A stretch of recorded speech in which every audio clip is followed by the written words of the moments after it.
This is On Diversity, a podcast series by the Institute of Policy Studies, Singapore. This is the third season, and I'm your host, Liang Kaixin, Associate Director of IPS and also a former journalist. Today's episode is in conjunction with IPS's annual flagship conference, Singapore Perspectives 2023, and the theme is Ableism at Work. Today we have Cassandra Chiu, a professional counsellor who is visually impaired and also an advocate for persons with disabilities. We also have Dr. Justin Lee, IPS's Senior Research Fellow, who has worked on research on disabilities and ableism, of course. So welcome to the podcast today. Today we are talking about ableism in the workplace, right? So for all these PWDs in the workplace, if they are employed, what are some of the issues that they will face at work? I think it's a whole range of issues. Before, there's the pre-employment stage, whether HR practices are inclusive, whether they're non-biased, and whether PWDs get meaningfully employed to their abilities, right? Or are they given jobs that are deemed fit for PWDs or that disability? Say, for example, when I was applying for jobs after I graduated, someone did ask me, our place is really dark, and we do a lot of work, group work at night, and you have to go home late, and it's dark, it's dangerous for you. So they made a decision that it was going to be too dangerous for me, and therefore not going to give me the job because it's dark, and I will need to go home at night. But I'm blind, so dark or not makes no difference, right? So that's the pre-employment stage. And then when you get into work, I think there's a whole host of other issues that we can delve a lot deeper into depending on, what kind of disability, what kind of company, what kind of jobs. But I would say the technology part, that's a small component, and government has been super helpful with the Open Door Fund and stuff like that, different things like that enable the workplace to be physically accessible. But perhaps to me, what I see is a bigger problem is the hardware, the HERT-ware of the employers, the colleagues, the HR department, whether the KPIs are realistic, whether the career progression and promotions are fair as compared to others. I know of many PWDs who have been very loyal to companies, staying 20, 30 years, but they have not received the same level of promotion or salary increments as their peers. So those are some of the issues that I'm aware of.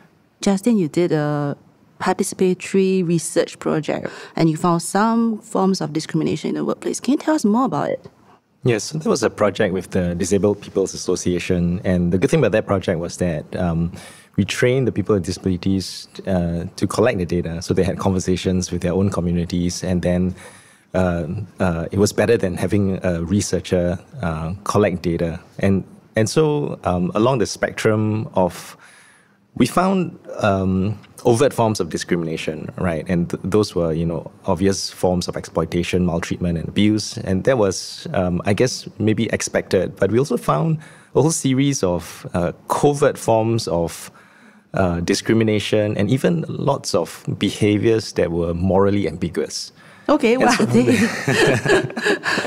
So, for example, if you, I think similar to Cassandra's experience, if employees often make decisions on your behalf, like they think that you're a wheelchair user, so it's difficult to go out, and then they'll be very kind, so to speak, right? They will say, okay, you just stay here and you'll man the phones and we'll go out for lunch and buy you food. So is that protective or is that discriminatory? It's really a big question mark, because if they're doing, they think they're doing you a favor, but then they take a 2-hour lunch and then you're starving by the time they come back. So things like that, it's not always easy to determine. I think there's also another layer to that, Justin, if I may jump in. Sure. Yeah, which is, when they go out for lunch, they build esprit de corps, they build networks within the colleagues, and the PWD is left out. Yeah, exactly. Yeah. And there's also, so-called very good business reasons for why certain roles are not suitable, especially with the customer-facing roles, and they don't think that a person with disability is suitable for that. So you're always in the background offering support services. Yep. Sometimes you are given jobs, kind of tokenistic jobs, right? I've heard of employers who, you just sit here and you staple paper or shuffle things the whole day, my daughter is a social worker, so she thinks I should do this, so I'm hiring you. But this job is of no value to the company. So is that being protective, or is it giving them an opportunity, or is that being really paternalistic and patronizing? Okay. Cassandra, what's your thoughts about it? I mean, what about this kind of like ambiguous ones, like you try to help or you pretend to help? It really comes down to the mindset.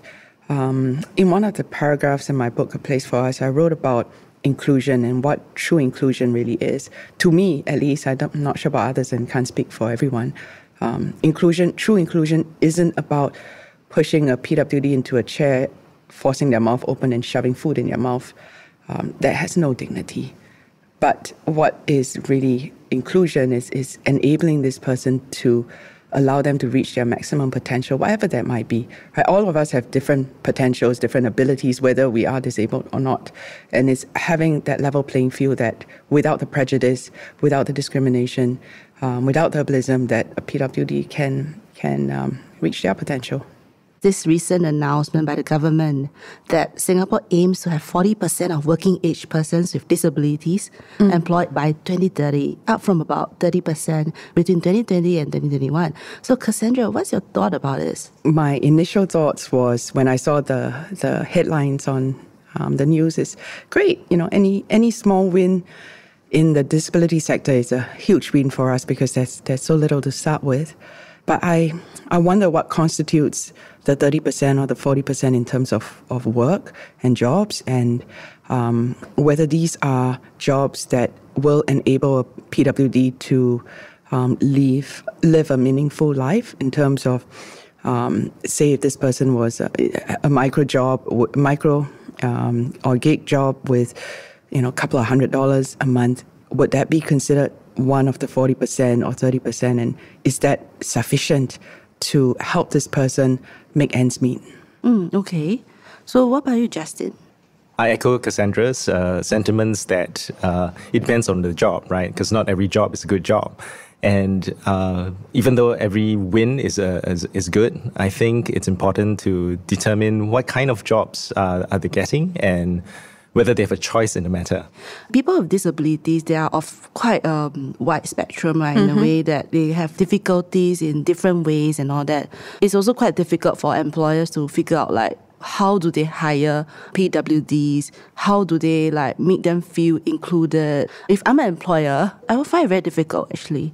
If you ask me, whether I would hire a research assistant with disabilities, I would hesitate, even though I've studied this and I'm an advocate for the cause. And at one point, we even had a candidate, and I was thinking, I should walk the talk, right? I should kind of pursue this, hire the research assistant, and then, talk to HR, and then HR was like, we don't have the processes in place, we don't have amenities, and then I'm also thinking, do I know how to interact with this person? And then, so the hesitation led to surfacing a lot of questions. And then after surfacing a lot of questions, then you think, wow, this is really difficult. I'm just going to push it aside, and then the opportunity passed. Oh, right? Dear. Right. And so I'm thinking, this would be really easy. And if we're talking about a regular employee, they wouldn't even consider that, right? And for the people who don't mind considering and consider it, sometimes just the fact that there's so much to think through and be careful about, that it discourages you. And so I actually think that it's not just HR, it's the slew of, even all of the slew of incentives that we have in Singapore. So Open Door Fund, like Cassandra suggested, mentioned, and all the assistive technology. If you look at all our interventions and policies, they're all carrots, right? They rely on... You can't have stakes, Justin. We can have stakes. If you look at other countries, right? There's either anti-discrimination legislation or quota hiring, and we have neither. Or both. Yeah, or both.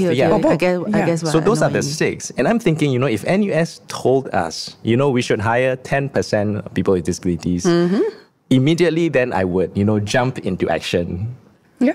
It's kind of like, I think about the MRT, every carriage has 2 reserved seats. Those are not, it's kind of like a quota. To me, it's an analogy, right? It's not perfect because it is It is focusing on that these 2 seats should be for people who are pregnant, older people, people with disabilities. And if you're sitting in those 2 seats, you're supposed to give up your seat. Now, that's not ideal inclusion in the sense that ideal inclusion is everybody who has a seat should give it up to somebody else who needs it, right? Automatically, not these 2 reserved seats. But because we're not so civilized yet, these 2 seats is an official kind of affirmation that this is appropriate behavior. I think it's also culturally who we are as a people and how we have conformed to rules, social norms and stuff like that over the years, right? We're probably the only country that has a chewing gum fine. Okay. When it's inappropriate, right? Yeah. So what is appropriate? What is not appropriate? I think that's kind of one angle. But also, I think from an encouragement point of view, perhaps looking at who is the largest employer in the country, and if the largest employer in the country can take that lead to say, I'm going to employ just 5% of my workforce as PWD, or 3%, or even 1%, I think that's going to make that number from 30 to 40% employment rate. That will solve the problem overnight. Cassandra, you mean the government, right? I get it, I get it. Large MNCs can do this. And in fact, large MNCs have a better the quota system is what you're talking about, right? Okay. But I think we always have some issues with quota system also, right?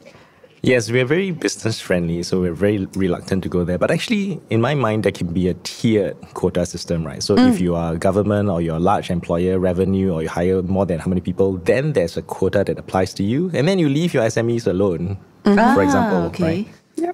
Or even a small, in some countries, I've seen the equivalent of if it's a smaller company and they cannot justify a position for PWD, they pay a certain tax of sorts. And that tax goes into educating PWDs to upskill them so that they can go into the workforce. Wow. So it's a bit of a cyclical thing, right? That'd be quite controversial. I can just imagine all the SMEs in Singapore screaming. So I guess the counterpoint to that is I spoke to, I think, a job coach in a research project before, and he said, he thinks all this is wonderful. Of course, incentives are great, but without any stakes, 30 years down the road, we'll still be having the same conversation. We talk about stakes and all that, but I just want to go back to the point about covert forms of bad behavior, right? So I think there's one point about exploiting an employee's disability status as a premise to sell products or services. Can you tell us more about this? I find it very disturbing. Okay, it's not as terrible as you think it is. If you're making handbags and, then you put the person's face there and say, this is the person with disability who made this handbag, and therefore, you should buy it because you should care, you should be altruistic. And the handbag costs $500, $500? No, I'm just making this up. I'm making this up. That's called inspirational porn. Yeah. Ew. Okay. And actually, if the craftsman, the person with disability who crafted the handbag, felt proud of whatever they're doing and they wanted to be featured in that way, then it would be fine. So the question then really is, there's no rule or principle that applies, but does the autonomy of the person and ability to say no. Yeah. But if their livelihood and the next loaf of bread depends on their face being on their handbags, advertisement, then they have no choice in the matter. How much is our society ready to have PWDs in the workplace, you see? Okay, so just now we talk about employers, right? But even for fellow colleagues and all that, are people sensitized, or are people do they feel ready to work with colleagues who have disabilities? What do you think? My own experience is the so-called younger generation, people in their just entering the workforce in the 20s, 30s, or even 40s, they are very ready. I'll give you a simple example. I went shopping for aircon at a big store about a year ago. I tried to talk to a salesman. He wouldn't even give me the time of day. He spoke to my family member instead, thinking that I'm an idiot. But when I went to the counter to make payment, the cashier, who was a young chap, he said, Miss, how can I help you figure out which receipt is for what item? And he asked those questions, and nobody taught him. He stapled the aircon receipt with 2 staples and a washing machine receipt with 1 staple. And he even offered to circle the telephone number to call if I needed to change the delivery date. And all of this was without prompting. I'm very certain he does not have a PhD in inclusion.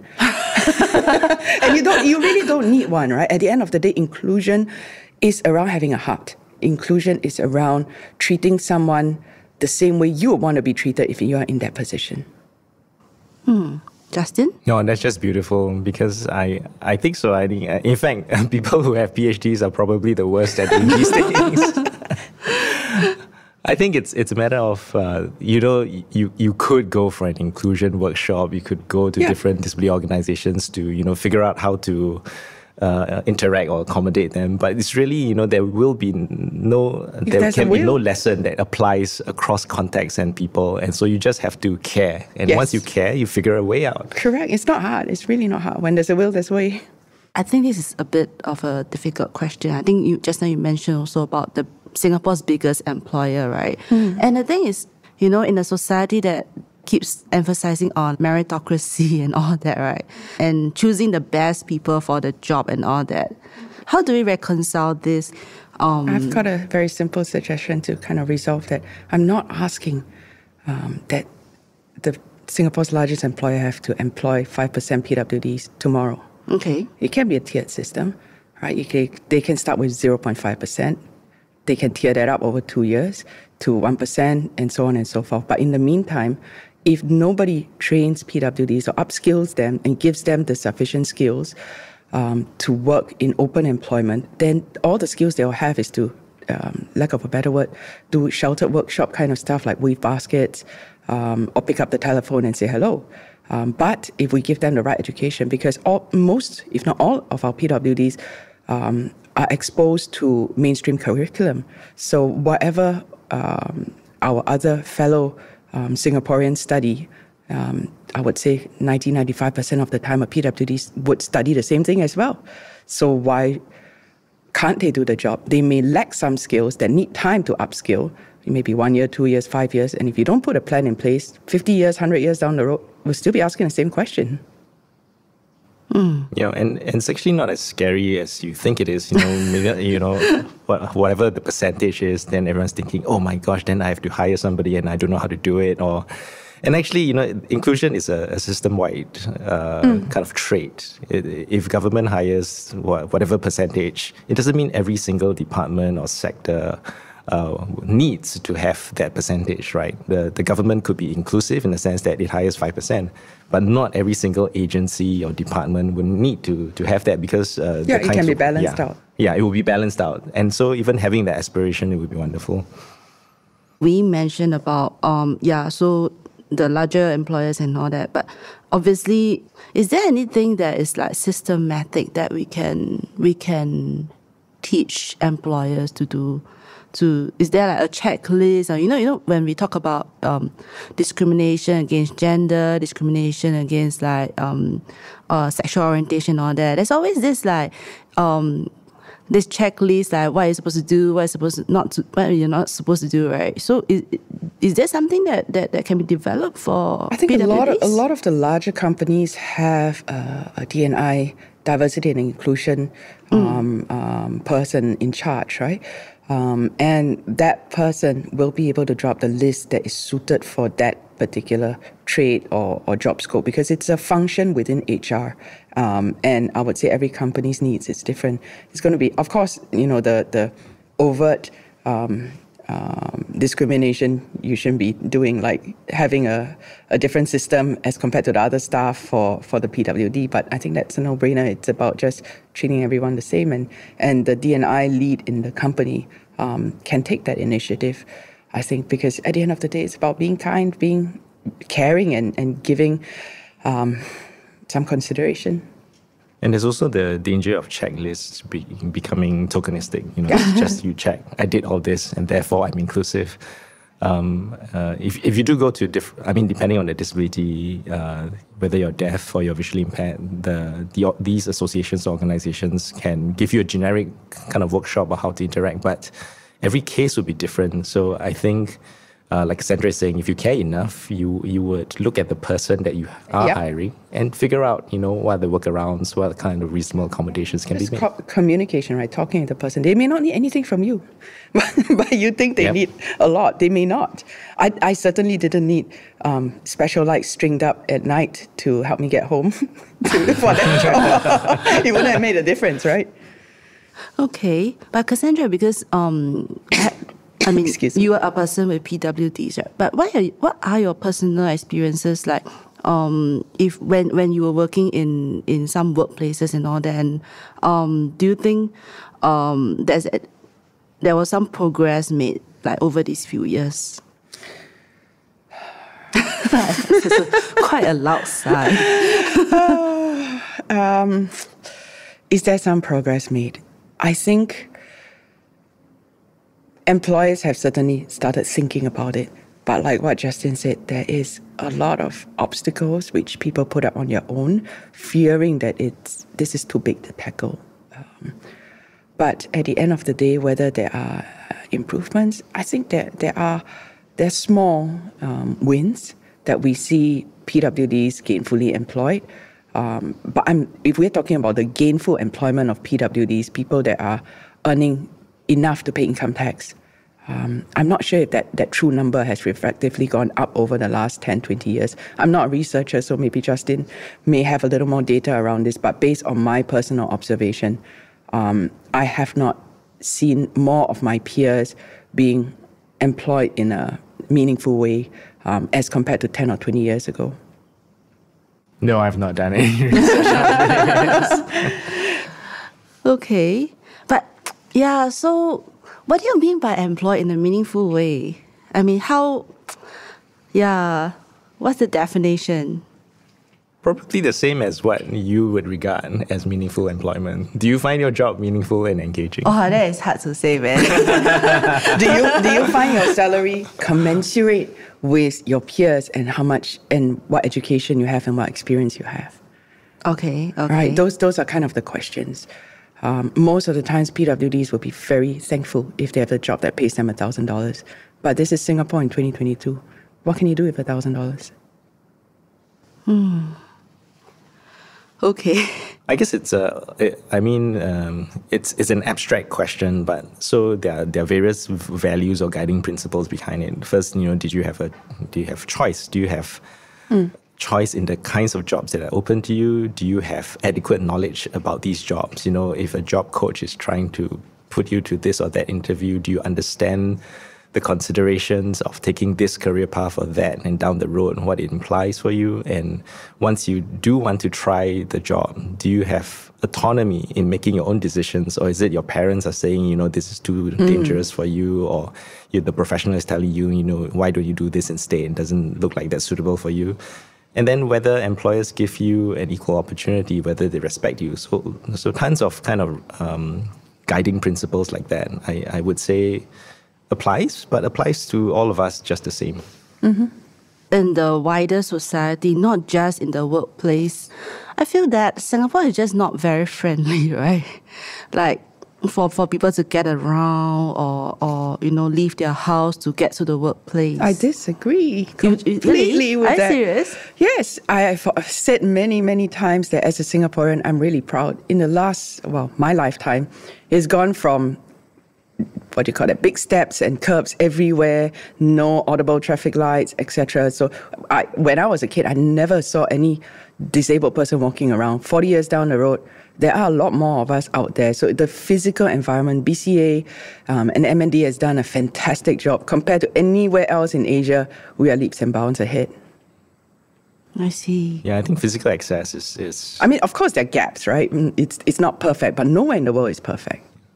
It's the social accommodation that is the, maybe community inclusion, that is the final frontier. We have such a wide range of services now, right from early intervention to education to employment to... the only thing, I guess, in the whole slew of services is that If you're not employed, then we only think of day activity centers for you, and that's the only thing. But, I think inclusion can happen in the community. You can be accepted into the communal life of, where you live, where the people around you understand you and know how to make accommodations. Yep. And whether it's your cashier at NTUC or your kopitiam, it's the little things like that makes things very, very different. From what you guys are saying, the infrastructure is almost the physical there. Infrastructure is almost there, right? Okay. And the government has done a fantastic job in this, and we do need to celebrate that. But in terms of the hardware, HERT, I don't think we can teach people how to be kind or teach people how to be inclusive or teach people how to care. But what we can do is shape behaviors in terms of what is the outcome we want. And do we really have a desire to see that outcome and to make it happen? Like the social will behind wanting that outcome. I would just want to add that, if the people are hearing this, they're thinking, we need to teach, and it's hard to teach. So they're thinking, training workshops or public education. Like, no. If you have people with disabilities in your schools and as your colleagues and working with you, you will naturally care about them, right? So just that's be their friend. Yeah. Just be open to being their friend, and it's not that hard. I think if you hire a person with disability, that means much more than, supporting a public education campaign to try to teach people how to be inclusive. Well, hiring is one gigantic step, right? Just now we were talking about how we can accommodate and all that stuff. We talk about some covert forms. Of course, the main ones are the overt forms of discrimination, right? The blatant exploitative behavior and all that. So, while there is some talk about making tough app guidelines into the law and all that, do you think this is also something that should be enshrined into the law in Singapore also? I think this is a pretty big question. Okay, we can break it down slowly. Until the day that we, as a country, is prepared to consider either anti-discrimination or equal opportunity legislation or both, we can't. We can't enshrine the TAFET parts into the Constitution, because if there's no grounds or basis for discrimination or equal opportunity, where does that stand? Justin? I agree. That's all? You need to say more. What are you asking? Yeah, how do we include this in our tough app guidelines? Because there is talks about having anti-discrimination law pretty soon.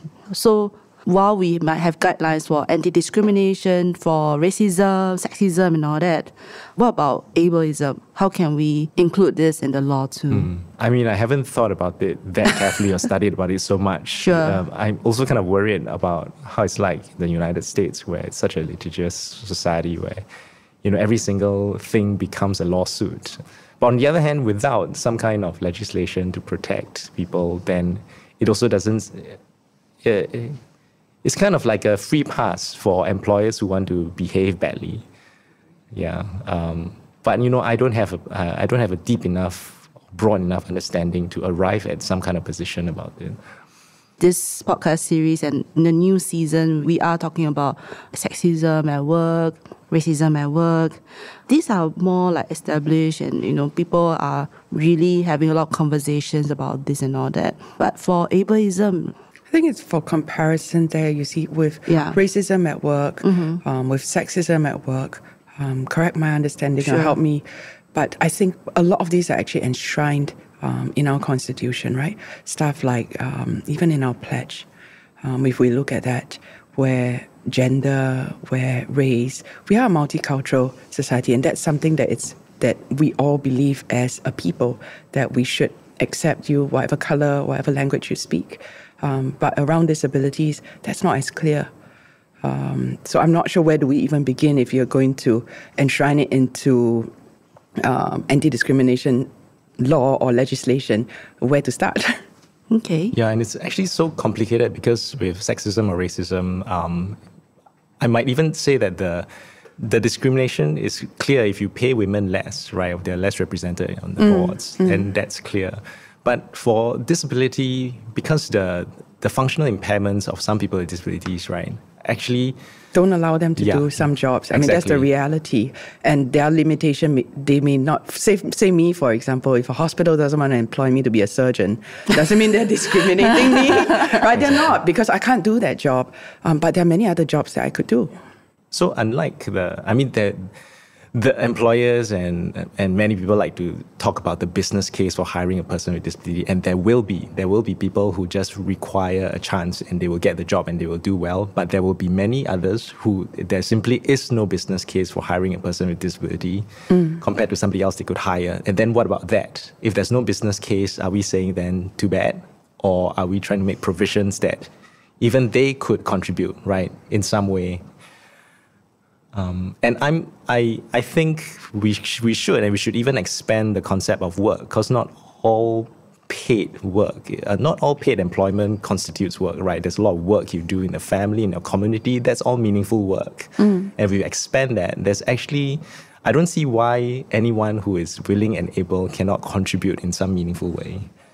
So we can expand the concept of work and all that, and perhaps we can upskill, reskill. That's like what the government says all the time, right? Reskilling, upskilling our workforce. But for PWDs, what are some of the challenges that are unique to them?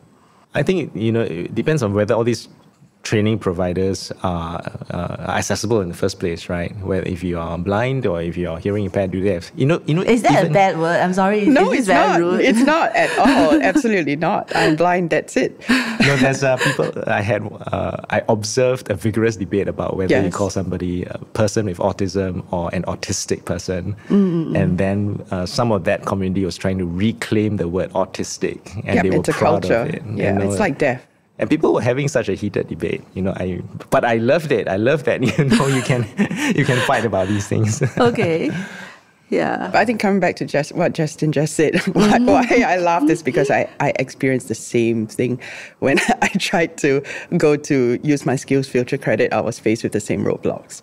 I could use my skills future credit for something that is very specifically PWD, run by some of the PWD supporting social enterprises. But what use would that be to me? I wanted to do a course with, I won't mention names here, but that would enhance my what I do professionally, right? So something more professional. But they said, we don't know. You can't use our e-learning system. What? Because you're blind and your software will not match up, so you can't take the test, you can't do the assignments, we can't teach you. Oh, wow. So in that case, what would you, what do you think would be a kind of accommodation that would work in this case? In many universities, they will have a disability officer that would enable the student with whatever disabilities to access the information that the curriculum is teaching, or access the exams, the tests, and stuff like that. So in this case, maybe the deeper question is, whose responsibility is it to make the material or the item accessible, or the course accessible for the PWD, or the place accessible, right? Is it the provider's job? Because there's no anti-discrimination. They're not doing anything wrong by turning me away. They're just saying, sorry, man, I can't do it. Or is it my responsibility? Since they're a big company and it's a huge software, I certainly don't have extra tens of thousands lying around to send a software programmer in to do up the system, right? And if I were to pay for somebody, say $10 an hour to read to me and to type for me, be my my scribe and my reader to access their system, then who's going to cover this cost? Potentially to do it, it would double or triple what my course fees would have been.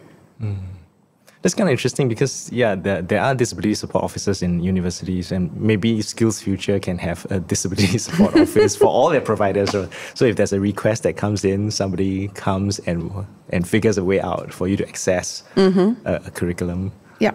Yeah, that'd be great. And yeah. they can, easily get in volunteers. Like, say if reading is required, they can get in volunteers. If physical access to the place is required, they can get in volunteers to let's say, guide a blind person from the MRT to wherever a couple of times, right? That community can play a big part in making upskilling accessible. Right. And the cost won't be that inhibitive. No, not at all. So speaking of which, then, are there enough PWD representation in work and corporate boards so it helps to effect change? I think before we even talk about listed companies or corporate companies, why don't we just look within the social service agencies who serve the PWD communities? How many PWDs sit on those boards? I don't really dare to answer this question. Do you have a sense? Okay. I do. I can't remember exactly now, and things may have changed. I wrote an article about this maybe 2-3 years ago, an op-ed, and it's not a pretty number. Right? I think the biggest at that time was DPA, but it's because it's enshrined in DPA's constitution that I think 80 or 90% of their board has to be PWDs. Some others like SADEF or SABH, serving the deaf and the blind communities respectively, have about 60-70% representation, which is also enshrined in their constitution. But the rest, maybe if there's one, you're lucky. But if we move out of the SSAs and we talk about public listed companies, personally, I don't know of any PWDs unless they are the boss's son or they set up the company. Then, of course, they're the chairman, they're on the board of directors. But as invited onto those boards to play an active role in terms of, have that balancing voice and add to diversion, I don't think so. Not anyone that I've come across. I feel so sad while recording this. Yeah, so on one hand, we can say that because there are not enough PWDs in the workplace, so in a way, it's quite difficult to have representation of them on the board, right? This is also one of the issues for gender also, right? Yeah, like in the past, there are less women in the workplace having senior roles. And then, so maybe that's the problem right now that, there are less who can rise to a certain level. I think we're not ready to talk about breaking that glass ceiling yet. Because if we can't even get in the door, there's no ceiling to talk about. You can't even see the ceiling, right? Yeah. Is it doubly hard, Cassandra, as a woman and a woman with disability? Do you feel? I would say triply hard because I have a guide dog as well. Uh-huh. And obviously she guides me everywhere, so I'm a triple whammy. You said triple hard and all that. So why is it triply hard? Well, the same issues apply on a board level or managerial level. If I'm being hard, I'm labeled a bitch. Right, but equivalently, someone else who wears pants and is just as firm doesn't have that label, right? And the same issues for gender are there for PWDs as well when we are women. But in terms of even heading, I would say it's two main issues, if I can coin it that way. Generally, there's either the extreme where people think, hey, she can put on her own clothes, wear makeup, walk to the door. It's a huge thing. We need to celebrate that. We need to publish an article on it, etc. That's, one angle. And the other angle is they can't do anything, or it's too difficult to help them to do anything. And because of those two mindsets, I think it's hard for PWDs to break into the work environment, I think the other issue as well for PWDs is that there's a lot of learned helplessness because of how society is and how we are, where we see disability as something to pity, as charity cases that we need to donate some money to. But we're not looking at it as, hey, they're part of us. They're no different from my mom or my dad or my brother or my sister or my kid. I want to give them the same opportunity so that they can have a slice of the same pie that I have too. Justin, what do you think about this concept, learned helplessness? I think it's real. It's real not just for so-called clients of social service agencies, but for social service agencies themselves who've gotten used to money from funders, and no money cannot do things, right? I think it's comfortable. And I'm not speaking just for the disability sector at large. I'm speaking, I think, at large. Once you've gotten recurring money or support in a way that an expert or professional delivers, you either perform your poverty or helplessness, because then you can access that help. Correct. And you never get to own your own problems, which is why the work of community development it's so important. It's for people to understand their own issues and to be able to solve it on their own. And even if the expert service is necessary and useful, the person you're helping should have a say and a choice in how it's delivered. For example, you look at Australia, there are personal budgets, right, for people with disabilities. So the government assesses for somebody, like, this person maybe has $2,000 that accruing to the person. And this person can decide whether to use the money to pay for a day activity center. I think probably not. They'll probably pay for a friend to accompany them to watch the movies. And that would be so much cheaper than paying for a social worker, for example. And I think that gives so much choice and dignity to the person. Coming to this, you guys are mentioning about performative and all that.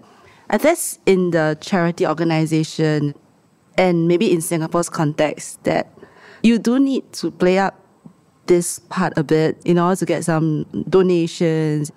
How do we navigate this then? It's the same throughout the world. I don't think Singapore is any different, right? Sure. There are many different charities throughout the world that serve the disabled community, and they too have millions of dollars to raise. In fact, probably much bigger a fundraising budget than any of our organizations here, simply because their population is many, many times bigger than our 5-6 million. But in terms of how, I think it really comes down to the value of inclusion. The social will to include PWDs in community living in day-to-day life rather than to exclude. The very fact that we're talking about the word inclusion means that we're excluding. We don't talk about including women in the workplace anymore, for example. It's a given, right? Exactly. I'm just going to jump back a little bit about, meaningful work and all that, because right now there are a lot of new economic sectors, there's like the green, the digital and care economies and all that. How do we ensure that there are like viable and decent work for PWDs in these sectors? I'll go to Justin first. I don't necessarily think it's these sectors that is the issue, because any sector can provide meaningful work. I think it's the ownership structure. Even if you work in a nice social enterprise and they're very nurturing and give you great wages and career development, ultimately the question is who gets to decide. So I'm for worker-owned cooperatives and platform cooperatives, right? Because the worker is the owner. The social enterprise, to me, in its worst form, is the capitalist as the hero, right? The capitalist, I'm so good, I'm so clever, I have good business acumen, I create this business and I save you. Savior, yo. Right. Save the poor, blind sod. Yeah. And if this social entrepreneur leaves, right, then what happens? The good ones, of course, will equip the workers to be able to run the business. But why not start with that premise, that every worker you have is a co-owner and you make collective decisions together and you do the hard work of not trying to save them, but equipping them to be able to run a company, to get good at all these things and to decide on their own wages and what counts as meaningful employment for them. Cassandra? I don't disagree, but I think in addition to that, if we're looking broader, there are so many different, what do you call them? You used the word earlier, all the different industry pillars, right? I believe that there will be a roadmap to developing these different industries. And if there can be a headcount, just looking into how to engage the different PWD communities and seeing what roles that they might be able to play or what help they need to level up skills to be able to perform well in these roles, I think that might be a step forward.